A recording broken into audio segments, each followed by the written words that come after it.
mundo nasce na vida com um certo talento, uma certa propensão para fazer alguma coisa na vida muito bem. Mas são poucos os que têm a sorte de descobrir qual é essa coisa. E por isso que são poucos os felizes e os bem-sucedidos nos seus trabalhos. Eu tive a sorte de servir para que eu servia na vida muito garoto. Eu tive a sorte de aprender a ler com 4 para 5 anos de idade. Comecei a ler muito. Quem começa a ler, começa a ter vontade de escrever. E eu já muito garotinho, assim, com 10, 11 anos de idade, eu queria escrever e queria escrever para todas as mídias, mas não tinha consciência da palavra mídia. Mas eu queria escrever para jornal, para televisão, para revista, para todos os lugares.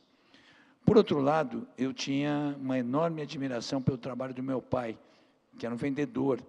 Meu pai vendia pincéis nos depósitos de material de construção, numa empresa chamada Fábrica de Pincéis Tigre. E eu acompanhava o trabalho do meu pai. Então, eu queria escrever, mas também queria vender. E aí, adolescente, assim, com 13 anos de idade, eu percebi que o lugar onde se misturava a ideia de vender com escrever, escrever vendendo, ou vender escrevendo, era a publicidade. Naquele momento, no início da minha adolescência, a publicidade no Brasil estava começando a se profissionalizar muito bem. E eu percebi isso. E eu falei, puxa, eu quero ser um criador de propaganda. Evidentemente que eu devo muito a minha vida aos profissionais da geração anterior, que já tinham profissionalizado a propaganda no Brasil, que estava prontinha para surgir um cara com as minhas ambições. Aí, quando eu estava com 17 anos de idade, eu prestei um monte de vestibulares, eu nunca fui muito bom aluno, mas como eu lia muito, eu entrei em todos. Aí, entrei em todos, me matriculei em 2 faculdades, uma de manhã, outra à noite, mas aí eu arrumei uma namorada mais velha, eu tinha 17 anos, garoto, muito garoto adora arrumar uma mulher mais velha, né? E arrumei uma namorada de 25 anos. Meu pai era um vendedor e eu sabia que meu pai trabalhava com sacrifício para manter aquela vida bacana que eu tinha, que era o quê? O garoto que entra na faculdade ganha um carro. E eu comecei a ficar com vergonha, principalmente por causa da namorada mais velha, de receber mesada. E aí, com 17 para 18 anos, eu resolvi começar a trabalhar. O meu primeiro estágio numa agência de publicidade foi de uma maneira folclórica, que eu já contei muitas vezes. Eu estava indo para a faculdade que eu fazia de manhã, na rua Itambé, aqui em São Paulo, o pneu furou. Eu nunca tive habilidade nenhuma. Para mim, trocar um pneu era uma tragédia. Eu fiquei com preguiça, assim, de trocar o pneu, e olhei em frente, estava escrito HGP Publicidade. Aí eu falei, não vou trocar o pneu, não, vou pedir um estágio. Aí eu atravessei a rua e eu vi um cara entrando, vi mais um entrando, eu não sabia a linguagem das agências, não sabia que existia o diretor de criação, o presidente, o vice-presidente, então eu perguntei, eu falei, olha, eu queria falar com o dono. E o cara que estava entrando era o dono, ele falou, sou eu, o que você queria? Eu falei, olha, é o seguinte, o meu pneu furou aqui em frente, e eu resolvi pedir um estágio para o senhor. E se eu fosse o senhor, me dava essa oportunidade, porque eu vou ser muito bom nisso. E o meu pneu não costuma furar na mesma rua 2 vezes. Aí o cara gostou do que eu falei, né? E me deu o estágio. E assim que tudo começou. Aí, obviamente, eu comecei a trabalhar desesperadamente. E o melhor estagiário do mundo, normalmente, é o estagiário chato, que quer saber tudo, que pergunta tudo, que se interessa. Eu era assim, eu larguei a faculdade já que eu fazia de manhã, não ia mais na que eu fazia de noite, ficava 16 horas dentro da agência, alucinado para aprender. Aí aconteceu uma coisa maluca, porque um mês depois eu fui contratado. Me deram um salário, virei um redator. E 3 meses depois, com 4 para 5 meses de profissão, eu escrevi o meu primeiro comercial de televisão. Antes eu só escrevia uns anúncios e tal. E aí o meu primeiro comercial de televisão era um comercial para para as louças e torneiras Deca, que são meus clientes até hoje na W Macan, ele era um bom comercial. Mas eu não tinha consciência disso. Mas os donos da agência que eu trabalhava inscreveram esse festival no Festival de Cinema de Cannes, que na época acontecia um ano em Cannes e um ano em Veneza. E o meu filme ganhou um Leão de Bronze, coisa que o Brasil nunca ganhava. E eu fiquei numa dúvida terrível de quem tinha errado, eu ou o júri. Você faz o primeiro filme, você não está sabendo nada. Mas isso marcou a minha coisa do prazer pela profissão e por ter sempre uma atitude criativa mais atrevida, né? Eu comecei a perceber naquela época já que não existia a coisa mais atrevida ou menos atrevida. Existia aquilo que era adequado e aquilo que não era adequado. Isso valia nos anos 70, quando eu comecei, e vale até hoje no negócio da comunicação. Vou contar a história. Se as moças presentes aqui na plateia prometerem que não me batem, eu conto uma história de linguagem adequada, mas machista. Pode? Vocês não vão me bater, prometem? Bom, a linguagem é adequada, mas é muito machista. Vocês prometeram não me bater. Há 3 anos atrás, um amigo meu que na Inglaterra faz a publicidade do Porsche, fez uma campanha muito boa. O Porsche Carrera, como todos nós aqui sabemos, é o sonho da maior parte dos homens. Portanto, o público dele é eminentemente masculino. Foi feita uma campanha para esse produto, vocês não vão me bater, né? Que era um monólogo, provando o porquê. Um cara bom de monólogo, na televisão, no cinema, provando por que Porsche é melhor que mulher, que, diga-se de passagem, é excelente. O monólogo, para provar do porquê Porsche é melhor que mulher, que, diga-se de passagem, é excelente, é uma estrutura, assim, quase de um teorema, é uma demonstração. E prova por que Porsche é melhor que mulher, que, diga-se de passagem, é excelente. A primeira demonstração é uma demonstração até simples. Que é o seguinte, o sujeito tem um Porsche. Ele está muito feliz que ele tem um Porsche. E ele resolve comprar mais um Porsche. O Porsche que ele tem não fica aborrecido. Certo? Já o cara tem uma mulher, que, diga-se de passagem, é excelente. Como é excelente, ele resolve ter mais uma mulher. Vai ter um problema com a mulher que ele já tem. Então, vocês veem aí a primeira demonstração da superioridade do Porsche em relação à mulher, que, diga-se de passagem, é excelente. A segunda demonstração é mais dramática. O sujeito tem um Porsche e resolve que não quer ter mais aquele Porsche. Raramente acontece. Normalmente, o cara que tem Porsche quer ter Porsche para sempre. Mas ele resolve, não quero mais. Ele vende o Porsche e ganha um dinheiro. Já o cara tem uma mulher e resolve que não quer mais ter aquela mulher. Isso acontece com mais frequência, infelizmente. Ele pede o dinheiro, tivemos uma declaração sincera aqui disso. Mas a terceira prova da superioridade do Porsche em relação à mulher é a mais dramática. E em relação à mulher, que é excelente. Quantos caras que vocês conhecem que têm Porsche? Pouquíssimos. Quantos vocês conhecem que tem mulher? Monte, todo mundo. No entanto, todos que têm Porsche conseguem ter mulher, e nem todos que têm mulher conseguem ter Porsche. Bom, o pessoal fez isso, né? O pessoal fez isso, mas não é ninguém bobo, né?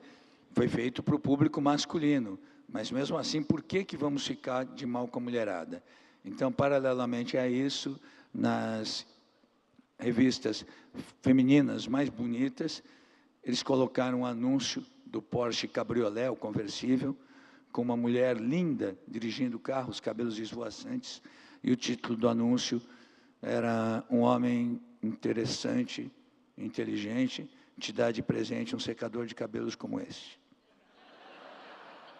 Bom, continuando, eu estava lá no meu começo, e muito favorecido pelo período da publicidade brasileira, dos primeiros prêmios, eu fui ficando famoso, conhecido, menino prodígio, isso e aquilo, e fui convidado para trabalhar numa agência maravilhosa, logo antes de eu completar 1 ano de propaganda, a DPZ. A DPZ foi a grande escola da propaganda brasileira, e eu cheguei lá muito garotinho, e logo me transformei numa estrela da agência, muito bem tratado pelos donos. A DPZ sempre me tratou sensacionalmente, e eu fiquei durante 14 anos na DPZ. E isso é uma dica que eu dou para vocês, eu não tenho dúvida de que você ficar muito tempo na mesma empresa, se ela for boa, antes de abrir o teu negócio é muito bom, porque você só vai aprender. Aí acontecia uma coisa, porque quando eu estava assim com uns 9 anos de DPZ, todo mundo me dizia, mas, puxa vida, você é tão bom, você é o melhor, você é aquilo, por que você não abre você mesmo a tua agência? E, no entanto, eu não me sentia pronto ainda. Até que, aos 14 anos de DPZ, eu percebi que eu já tinha feito tudo que se podia fazer lá. E que eu tinha umas ideias novas e que elas só seriam bem implantadas se eu fizesse um negócio novo. Mas eu tinha um problema, eu era a estrela da agência, a DPZ era a melhor agência do Brasil, uma das melhores do mundo, eu era extremamente bem tratado, o salário mais alto. Quando você tem todas essas coisas, fora o respeito, você tem um monte de seguranças que não te dão a coragem de fazer o próprio negócio. E é curioso que eu aprendi depois que, numa situação como eu tinha, fazer o próprio negócio, no fundo, era fácil. Era como se eu estivesse em cima de uma grande montanha e tivesse que atravessar para outra. Mas a outra montanha estivesse a 30 centímetros dos meus pés, era só esticar a perna e passar. Mas, no momento desses, você não vê isso. Você só vê o penhasco, você só vê o buraco.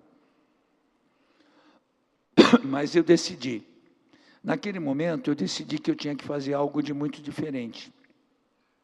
Eu já tinha ganho muitos prêmios, já era conhecido no mundo inteiro e tal. E eu imaginei, eu falei, puxa vida, eu vou sair da DPZ que é tão boa, só vale a pena se eu fizer um formato de negócio muito diferente. Naquela época, era muito comum as empresas multinacionais comprarem as nacionais. E ponto. Eu falei, mas... E a DPZ era nacional, inclusive. Eu pensei, puxa vida, o que nunca aconteceu é um profissional brasileiro se associar a uma empresa internacional. Nunca tinha acontecido a associação de uma pessoa física, que era eu, com uma pessoa jurídica. E aí eu procurei um pessoal de uma agência europeia muito boa, chamada GGK, e eu propus para eles, eu falei, vocês querem fazer uma coisa mágica no Brasil? A gente faz uma agência que junta o meu nome, pessoa física, o W, meu, de Washington, com a empresa de vocês, GGK. E assim foi feito o primeiro casamento da propaganda mundial de uma pessoa física com a jurídica, que foi feita a WGGK. Aí aconteceu uma coisa, isso foi em 86. A WGGK foi um sucesso muito grande, mas eles tinham poucos clientes que operavam aqui no Brasil, por serem europeus. Então, o crescimento da WGGK era todo fruto do conhecimento meu e do pessoal W. Clientes como Bombril, como Valizé, como muitos outros que já estavam na minha vida desde os anos 70. Aí, 2 anos depois de feito o negócio, eu falei, puxa vida, está muito bom para os meus sócios, mas eles não são sócios para eu desenvolver o negócio. Então, era melhor que profissionais locais meus virassem os sócios. E aí fui conversar com meus sócios estrangeiros, comprei a parte deles, coloquei 2 dos melhores meus como meus sócios e fundei, em 88, o que foi a ser a W Brasil. O porquê W Brasil? Exatamente porque, naquele momento, o Brasil estava saindo da ditadura política e, há pouco tempo, e os símbolos brasileiros, na minha opinião, estavam um pouco valorizados. Eu falei, vou fazer uma agência que assuma as cores do Brasil, o nome do Brasil e assim por diante. Coisa tão maravilhosa que, em 1990, de livre e espontânea vontade, o meu querido amigo Jorge Ben fez a canção W Brasil em homenagem ao talento da agência. E assim foi indo a minha vida, sempre buscando de me cercar de profissionais muito bons e tendo um truque que também eu recomendo a todos vocês, se vocês forem empreender. A minha vida inteira, enquanto eu fui empregado, eu sempre me comportei como dono, assumindo as responsabilidades de um dono, os riscos de um dono, tudo. No dia que eu montei a minha primeira agência, que foi a WGGK, que eu virei dono, eu passei a me comportar como empregado, com a humildade do profissional que está aprendendo, com a delicadeza de quem ainda quer quase paparicar alguém, assim por diante. Isso tem sido muito bom, muito útil na minha vida. E assim foi sendo, foi acontecendo. E aí, resumindo para vocês, no ano de 2009, vocês imaginam, eu comecei muito jovem nesse negócio, né? Eu já fui menino prodígio da propaganda, vou terminar velhinho retardado, no ritmo que está. Mas, depois de terem feito muitas coisas na vida, eu comecei em 2004, eu fui pai de um casal de gêmeos, e eu falei para minha mulher, olha, teoricamente eu já fiz tudo nessa profissão, mas eu preciso fazer muitas mágicas novas para não ficar contando histórias do passado para essas crianças. E aí, em 2008, 2009, eu que já tinha recebido todas as propostas do mundo para vender a W, desde a época que eu tinha os sócios suíços até a W Brasil, com sócios brasileiros, e nunca tinha aceitado, eu tive uma ideia, eu falei, era legal agora para imortalizar a marca W e para eu ter acesso a outros clientes internacionais, eu ter uma sociedade com um grupo internacional. Mas eu não quero vender, não quero ter sócios que virem patrões. Aí pensei e falei assim, de todo mundo que já tentou comprar a W, quem mais precisaria da W? E cheguei na Macan, por quê? A Macan era mais tradicional, agência brasileira, muito sólida, com uma reputação fantástica, mas precisando de uma cor brasileira, local, do charme criativo da W. Aí eu estava em Nova York, fui jantar com uns amigos meus da Macan, falei, olha, eu tenho uma ideia espetacular, mas vocês não teriam coragem de fazer. Falei, o que é? Eu falei, a gente pode fundir a W com a Macan. E eu não quero dinheiro, eu quero fazer uma fusão, pura e simplesmente. Tocando tudo por igual. Só que tem que botar W Macan, o W na frente do nome de vocês. A Macan, naquele ano, estava prestes a fazer 75 anos de Brasil. Imagina a loucura que era fazer isso. Mas começou a se desenrolar, acabamos fazendo, e fizemos a fusão no dia 1º de maio de 2010. Eu elegi o 1º de maio exatamente por ser dia do trabalho, por causa dessa simbologia. Apesar de que nesse dia a gente, na verdade, fez uma feijoada em São Paulo e no Rio, eu fui nas duas, para o pessoal do nosso escritório. De lá para cá, a W Macan, nesses 4 anos e pouco, tem cumprido tudo que a gente se propôs por manter uma ideologia que é a ideologia inicial. Então, a gente continua trabalhando só para a iniciativa privada, a gente não faz campanhas de candidatos políticos, eu nunca fiz na minha vida, nem de empresas do governo, por coerência. Na iniciativa privada, a gente é perfeccionista, a gente já deve terminar este ano como o terceiro faturamento do Brasil, o que é muito para quem só faz iniciativa privada.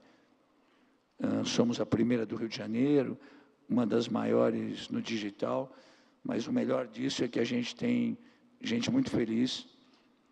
A minha filosofia na empresa é que todo mundo tenha consciência de que é melhor ser coautor de muita coisa importante do que autor solitário de algo medíocre. Eu bato muito na regra de que a empresa tem que estar excitada, que é melhor trabalhar sob tesão do que sob tensão. E por isso mesmo nossos resultados são maravilhosos, são sensacionais. Nos meus sócios norte-americanos, a gente é considerado a melhor agência do mundo. E bem possivelmente por isso até o pessoal do Clio resolveu que é um prêmio para velhinhos, mas eu sou o mais novo que já ganhou até hoje, é um conselho. Me fazer essa homenagem. Para terminar, uma outra coisa que eu posso dizer para vocês como um palpite, não é nenhum conselho, procurem sempre fazer empresas que sejam simples. Na W Brasil, com os meus sócios, a gente tinha uma tese que eu procuro manter ao máximo, que é o seguinte, por exemplo, tudo aquilo que não dá para a gente resolver em pé é porque não deve ser feito.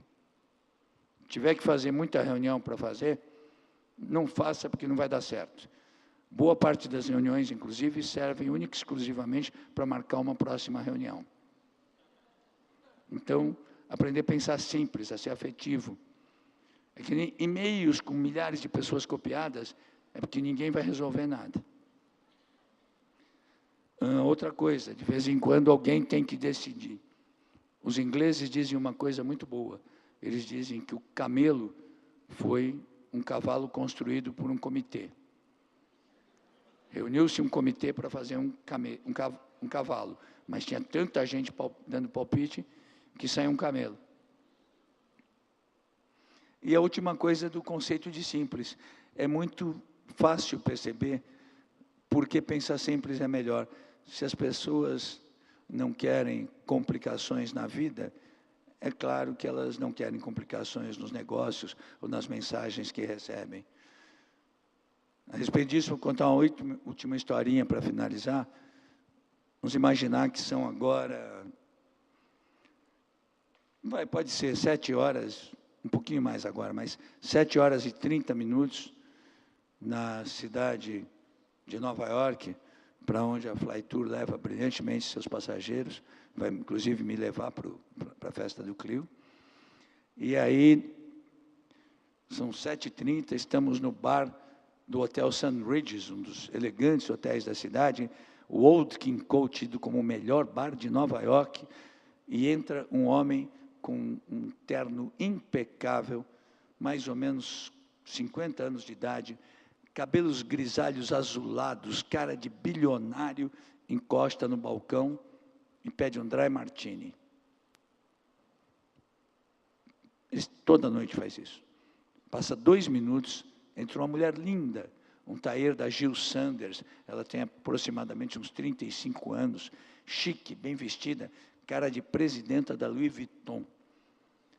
Ela encosta no mesmo balcão, quase do lado dele no bar, e pede também um dry martini. Eles nunca se viram antes. Ele olha para ela e diz, quer dormir comigo? Ela diz, na minha casa ou na sua? Ele fala, se é para começar a discutir, eu não quero mais. Bom, gente, obrigado aí pela atenção. E dentro da tese que estamos apenas começando, eu quero desejar a todos vocês que vivam mais de 100 anos e que o último anúncio que vocês leiam seja um que eu tenha acabado de escrever. Obrigado.